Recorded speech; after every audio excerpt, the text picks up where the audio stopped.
Les amis, pour les personnes qui débutent, je peux comprendre que c'est assez compliqué. Quand on regarde faire, ça a l'air facile, la technique à l'américaine, mais ça ne l'est pas du tout et il faut vraiment de l'expérience. Donc si vous n'arrivez pas à faire ça, moi ce que je peux vous conseiller, c'est de tirer à la française. Par contre, quand vous tirez à la française, il y a une chose que vous devez savoir. Quand vous avez mouillé la vitre, si vous voyez là, ici, il faut absolument sécher. Donc on va faire quoi? On va d'abord sécher avec une microfibre, on va sécher le dessus.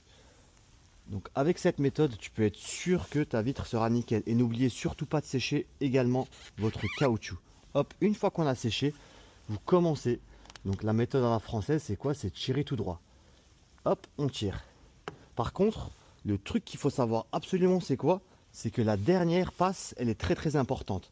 Donc on n'oublie pas de d'essuyer notre caoutchouc. Hop, une fois qu'on a essuyé, on va pas repartir comme ça, mais on va partir un tout petit peu braqué. Alors pourquoi je vous dis ça? Tout simplement pour éviter de faire des traits. Alors là, je vais vous montrer la démonstration. Hop.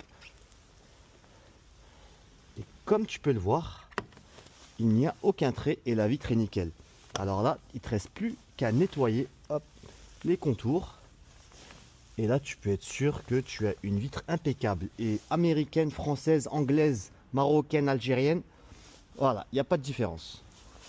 Et si vous avez des questions par rapport au matériel de nettoyage, n'oubliez pas de consulter dans ma bio mycleanershop.com. On a également des petits cadeaux, donc encore des bonnets pour cet hiver et ainsi que des casquettes, mais bien sûr avec un minimum de commandes.